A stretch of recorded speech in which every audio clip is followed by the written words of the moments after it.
Hey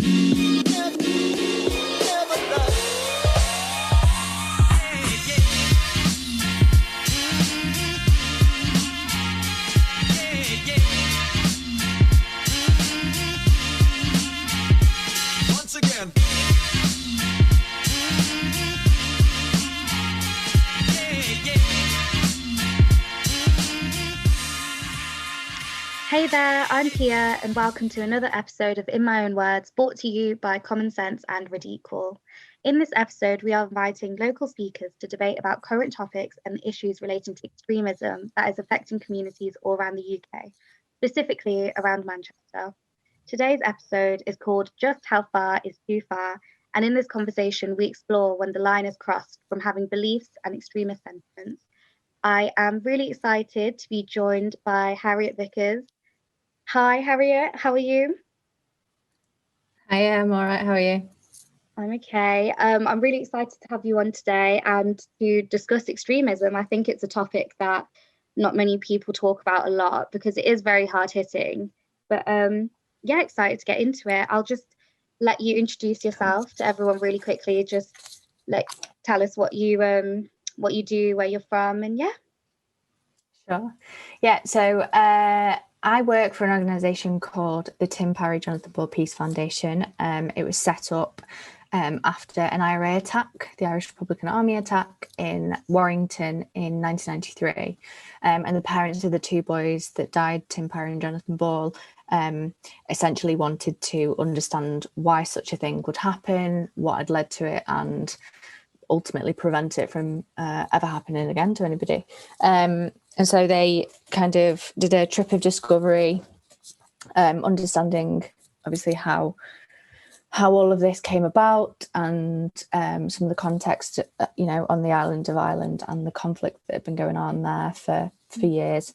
And they were inspired by that and wanted to do something really positive out of that experience and set up an organisation to essentially, explore why does conflict exist, what happens when it laps over into violence, and how can we, ultimately learn to live better together and more peacefully. So that's a really short version of that organisation. Much more to it. yeah, I think so. Yeah, definitely. You're from Manchester as well, aren't you? And you work in the city of Manchester, I believe. Mm-hmm. So I live in Manchester now. I'm not originally from. I'm from slightly south of Manchester, but Manchester was always my closest city, and I'm a Manchester United fan and all of that sort of stuff. So I have a close affiliation with it. But yeah, no, we've done quite a bit of work historically in Manchester, and are continuing to do some work. So yeah, that's my connection with Manchester.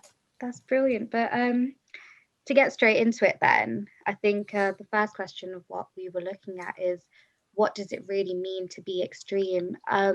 So I went on Google really quickly, typed in a little definition just to see the sort of stuff that came up, and I'm sure people it goes over their head, extremism, or even the definition. So the first one that I found for the UK, just to let people know, is just that it says vocal or active oppression to fundamental British values, including democracy, the rule of law, individual liberty, and mutual respect and tolerance of different faiths and beliefs. And I think that's a very important definition to what we view extremism as here, because I know that people have different thinking of what it is or where it stems from. And I suppose as you are, I know you don't like being called an expert, but you are sort of the expert here in this conversation. I was going to ask you, what does it really mean to be extreme, and what would you say is the definition of extremism?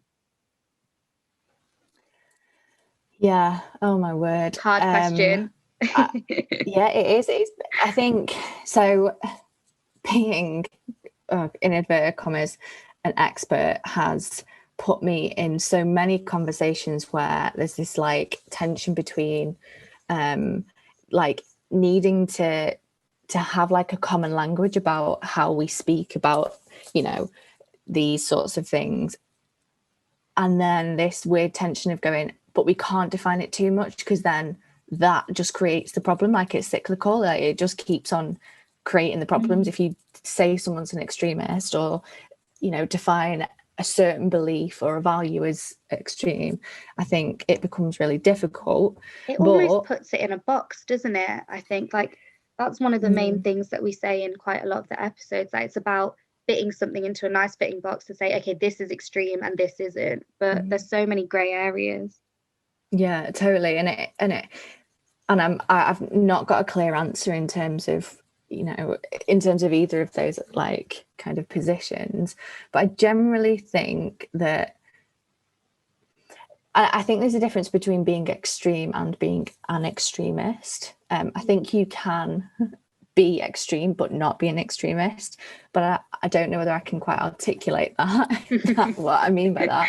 But, like, I think it's like, I think it kind of, on one end, there's this, you know, way of thinking and behaving where, like, a single-mindedness about certain things in the world and how you perceive them, and different characteristics of people, so, like, you know, their race or their gender or religion or whatever, and that in having a single-minded view of something, you then begin to change the way that you behave, and that ultimately would exclude you from certain opportunities and possibilities, but also, you know, would and does begin to affect other people, other individuals, and then other groups.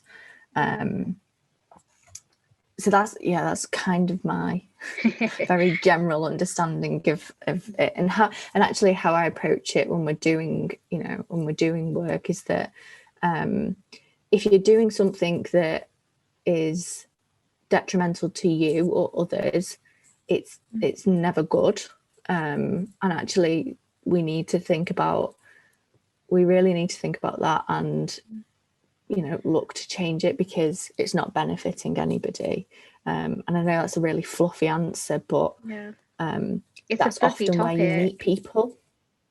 Yeah, and you don't, you know, somebody doesn't define themselves. Like, you don't meet someone on the street and they're like, oh, hi, I'm a member of the extremist group. In a way, like, people don't think about it in that way. They think about it in, you know, I'm part of a group that is concerned about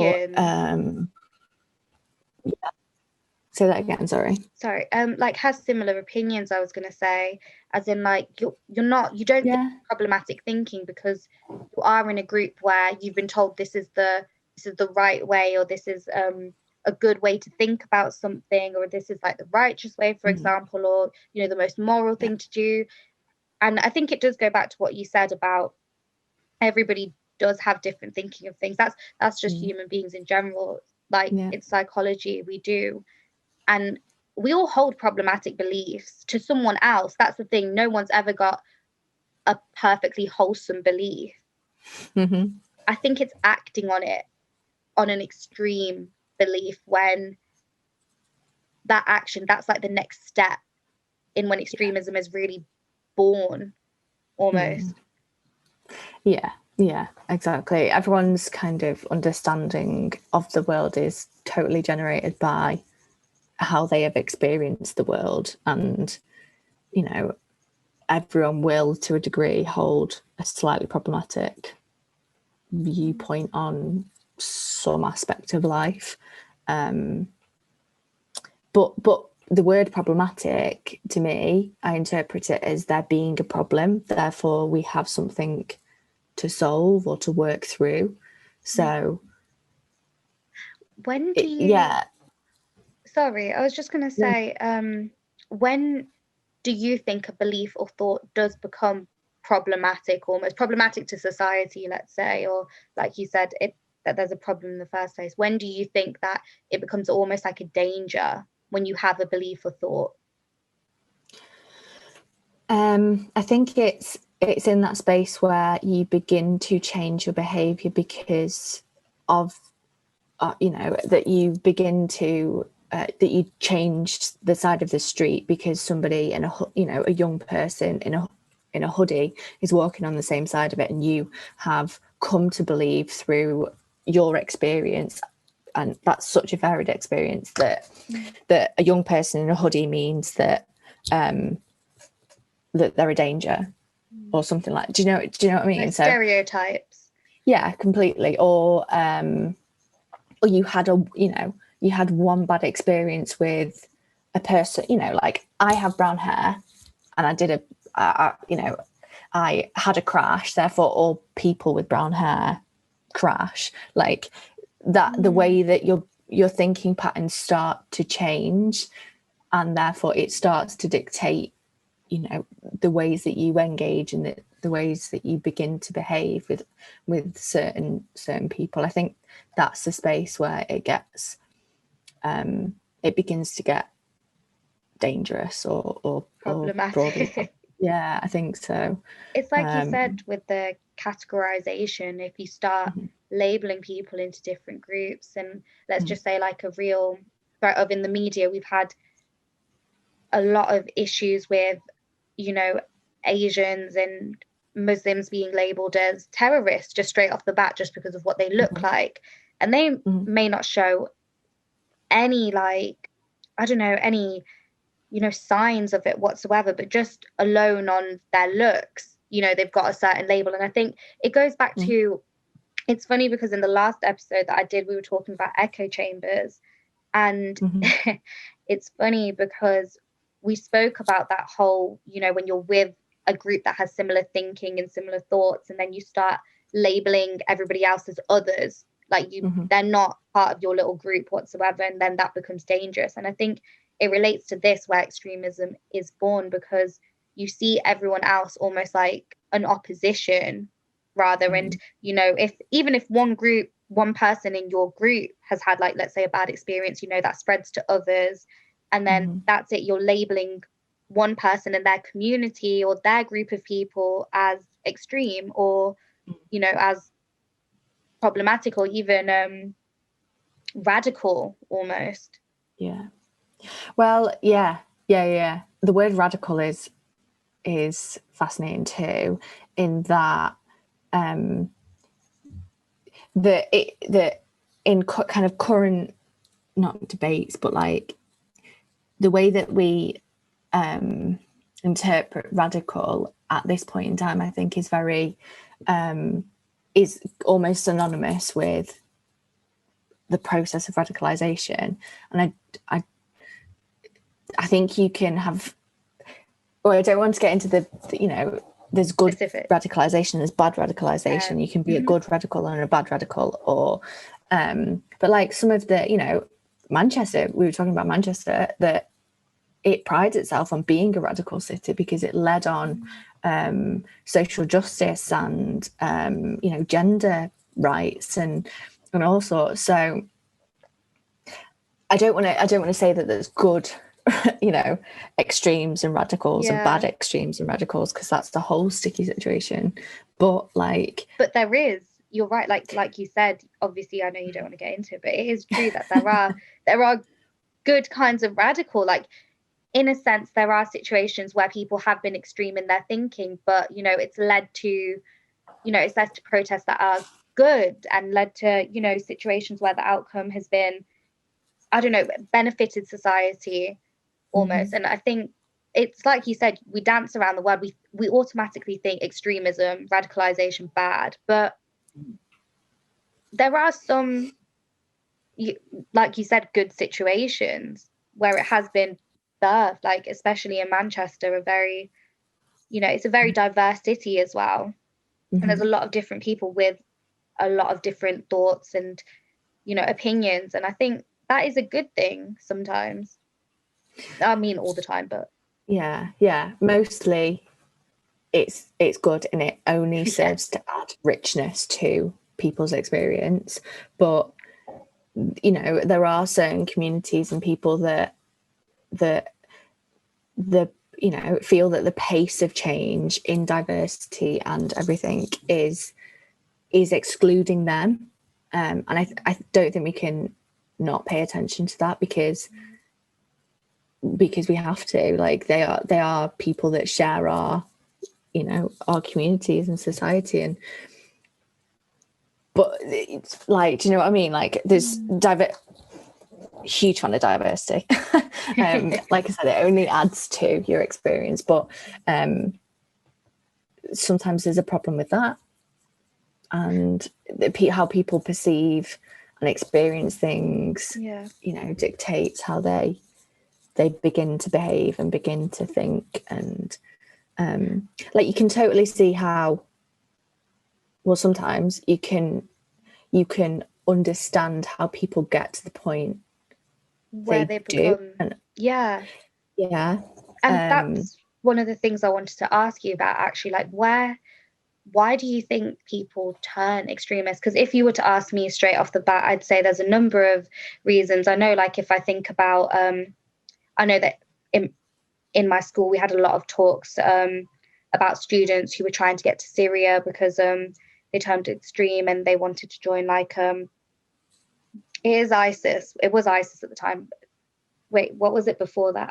Was it Al Qaeda before then? ISIS. Sorry, I sometimes get them confused, but they left to try and go to Syria, and when people asked them, a lot of the time it was like a loneliness. They didn't fit in society. You know, they felt like they had they could do better somewhere else. And like, one of the things I wanted to ask you is, where do you think this? Again, a hard question, but where is extremism almost born, or where does fuel add to the fire in, like, these sorts of situations? Sure. I don't think there's like a definite answer. There's not one, like, oh, it's this, I found that, you know, if we solve this, then, you know, all will be well. I think it's a combination of things. Like, I think really basically there's a deficit somewhere in like your basic human need. So your need to feel belonging, you need to, you know, have a strong sense of identity, alongside all of the like really basic stuff, like needing to eat, needing to have housing, do you know what I mean? Like, all of those really super basic ones. But then the need to belong, to have identity, to be able to be understood is really, you know, if you feel that you're not understood and that you don't have points to express yourself, and that, you know, that you're just kind of, you're not listened to, etc., like that ultimately, like, people will seek to satisfy those needs.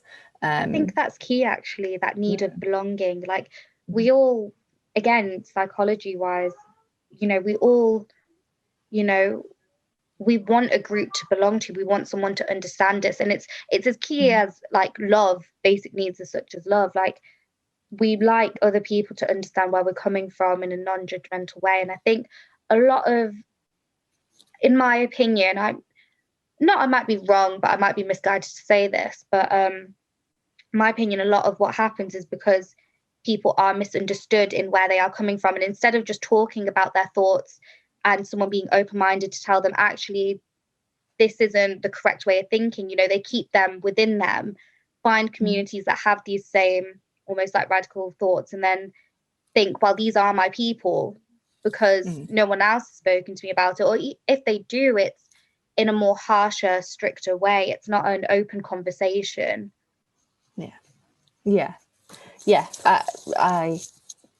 I generally agree. But then you have all of the layers of politics, religion, like culture, and you just get you know, a huge mess.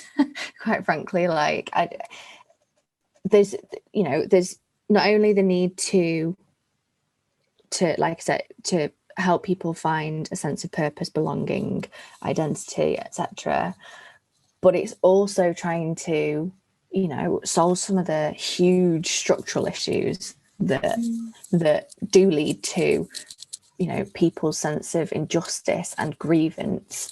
You know, poverty is not just, if you are in poverty, it doesn't mean that you will then go on to be an extremist or whatever.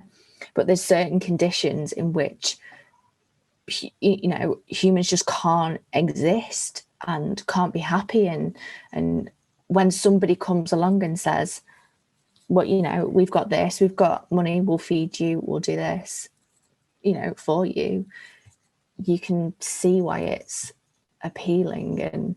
And yeah.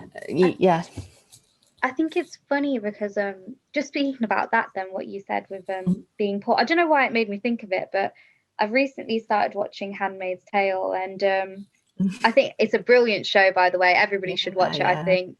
And in there, there's a lot of extreme people. And in one of the scenes that I've been watching, I'd give an overview of it, but there's so much. So if anyone's listening and they don't know, I'd say Google it, find a small definition or a small overview, maybe look at the plot.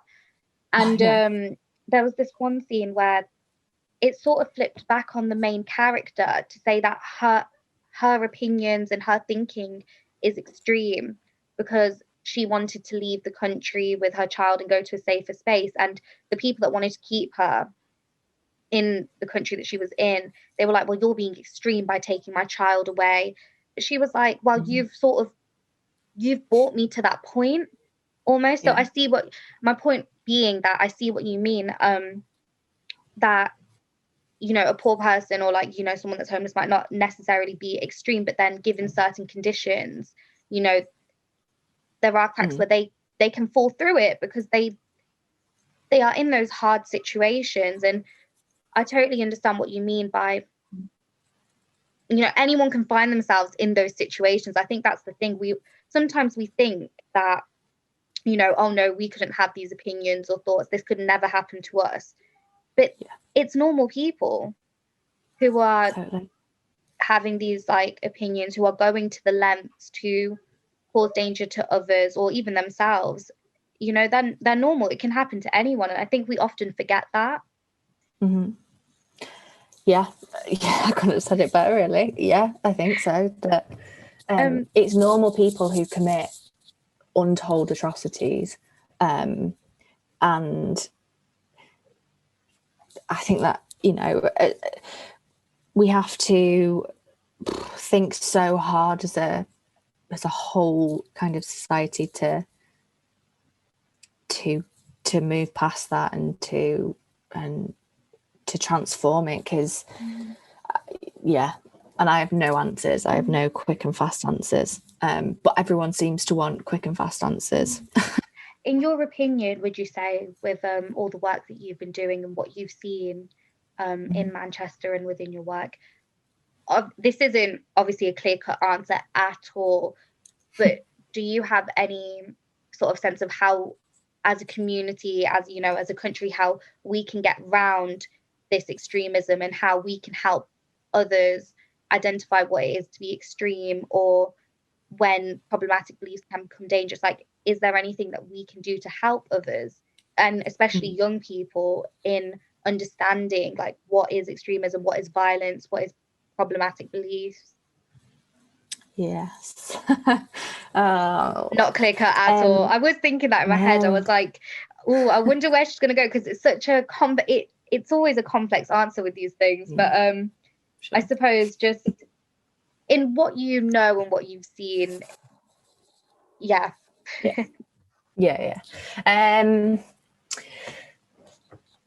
What can we do? I think ultimately it has to start quite early in society, which means early with people. So there has to be, you know, education input around this sort of stuff. And I don't mean specifically like lessons on what is extremism or anything. I mean, they are useful to a degree, but general kind of cultural relations and, you know, slightly later on in life, what, you know, the genuine history of where you come from, i.e., you know, the reason we have tea, for example, is because we colonized a ton of other countries and we've reaped the benefits of them. And I think, there's untold challenges that to this present day result from that, and I think we need to begin the conversations and the education around that much earlier than we have, and I think that would be a stepping stone to people being more appreciative of how things have. I'm not saying that we have to point fingers and go, oh, white people, you've done really bad things in the past, therefore white people now you have to do I think that's challenging to do, because poor Jeff down the street didn't have much to do with that. But I think sorry, just to interject with that, I just wanted to say that I agree with you completely on that, because that again was one of the things I was speaking in one of my a different episode where obviously people do have to be held accountable on these things, but you can't just go to the average person and say, well, you've done this to my country, so I'm going to hate on you, and I'm going to put all of my hate into you as an individual or your community because of what has happened in the past, because we have moved on. And the UK is, I say the UK is a diverse place. I'm from the city, and most of what I've seen in my life has been diverse, so I understand that maybe if you were growing up in like a predominantly white village, that your experiences may be different. But I'd like to think that the UK is quite welcoming on the whole, and we let in different faiths and beliefs and diversity. And I think just on your point, like you said, it's difficult to just go to one person and pour our hate into them because of the past, which is exactly the other way around, in which we can't just go to Muslims and say, well, you're a terrorist because of what some people have done, because it doesn't work like that. That's one individual. And especially I think with faith and religious incidences, that doesn't speak on behalf of everyone. And I know a lot of my Muslim friends would say, well, that terrorist act, clearly they're not a true Muslim. Maybe they might say, sorry, they're clearly not a true Muslim because they've done this act. Like, we wouldn't do that. It's different values and thinking, and we can't just hold one person accountable for it. Sorry, not one person accountable, a whole community accountable because of that. I think the word accountable is kind of key in that. But I think certain communities, and I speak as a white person, there are things that are really uncomfortable for us to acknowledge. I think acknowledge is the better, it's like the word that, it's not placing blame on anybody, but it's acknowledging past suffering and how things continue to be perpetuated. I think there's the part of an education that would help in some way to understanding diversity and changes in diversity, which have led to moments of kind of conflict, and then there's huge structural changes, but equally a lot of our work is about having conversations about these sorts of things, because people things fester when you're not able to share how you're feeling and share what you're thinking, and often it actually, when you do get to speak to people, and obviously pre-COVID when you're allowed to see people, it offers so many opportunities to go, oh my word, they like tea and I like tea, and I like pineapple on my pizza and I do too, and and it's some of that, it goes an immense way to building relationships. It completely goes back to what I said, that I think as much as we can all read up on these subjects and these topics, and especially like, let's say, in the news or in books, I think the key thing is just speaking to people. And that's one of the things why I really encourage like podcasts, or just like in general, just finding someone different and speaking to them, because through speech is when you'll really get to like the heart of matters. And you know, if we were open to hard conversations and discussions and these sorts of topics, then I think it, you know, we could really get a lot out of it.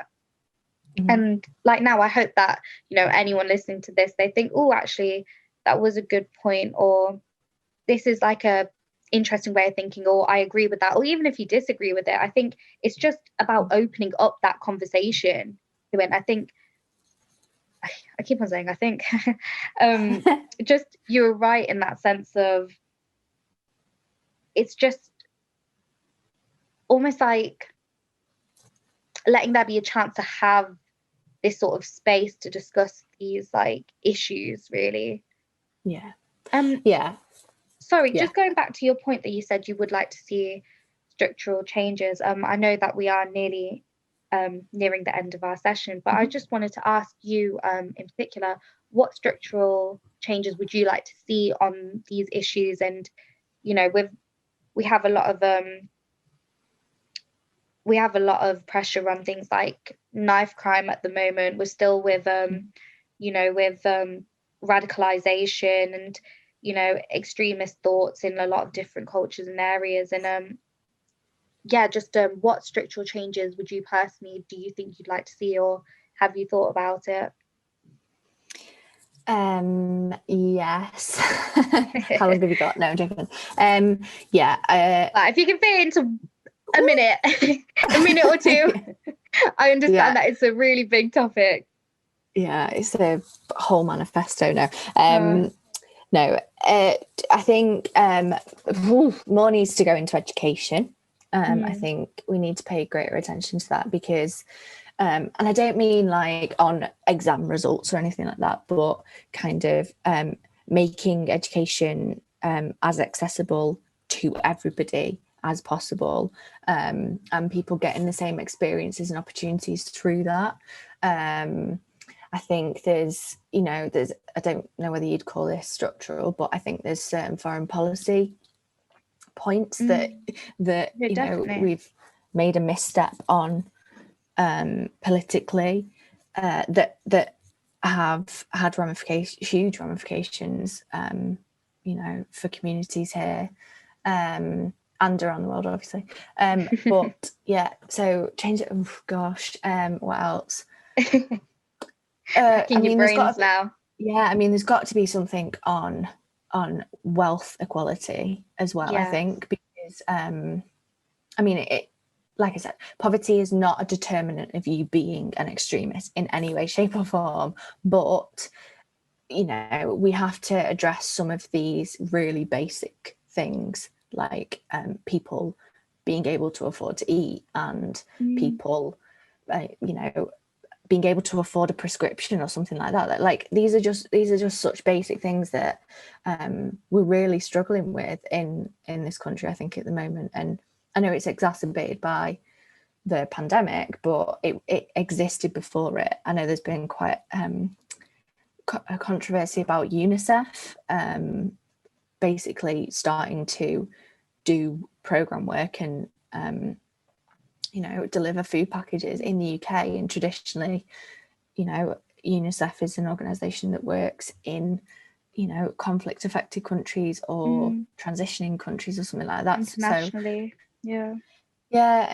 But it's needed. Like, we are working, for example, in some of the most deprived areas, and there's just such a basic need for the basics. And I hate saying that, because we shouldn't just be talking about whether somebody can afford to eat. We should be talking about, are they, fulfilled in life, and are they, able to have all of the things that I have, access to. And like, we shouldn't be limiting people to whether they have a house and have food on the table. We should be saying, what are they doing creatively? How are they, able to be a part of their, community and whatnot. But that's my quick and fast.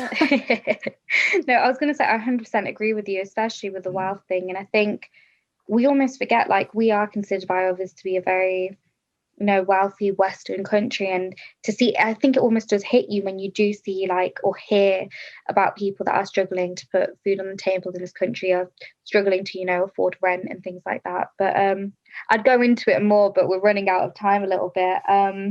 But just to end it on that, I totally agree with your point that you're saying. Thank you very much for coming on to the show. All of your points have been very insightful, and it's made me think about a lot. So I hope it's made everybody that's listening think about a lot, because I've been sitting here and I've been like questioning what I've been saying, and think about what you've been saying, and it's been a very good topic. I've really enjoyed it, and chat. Yeah. Like you said, they're really important. They are, and I hope people go on to have more chats about this in their communities or their friend groups and stuff. I think that's how this sort of thing works. It's like a cascade effect. But on that note, I will end today's session. Thank you to everyone for listening, and thank you very much to Harriet for being here. It was really lovely to have you, and I will be back with another episode soon. Thank you very much. Thanks so much. Thanks for having me. It's been a pleasure. Bye. Bye.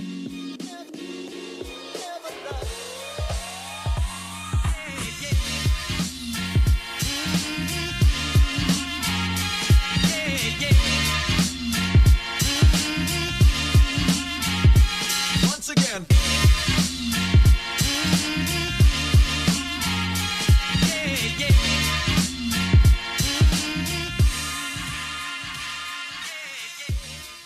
Hey, thank you for taking time to watch that video.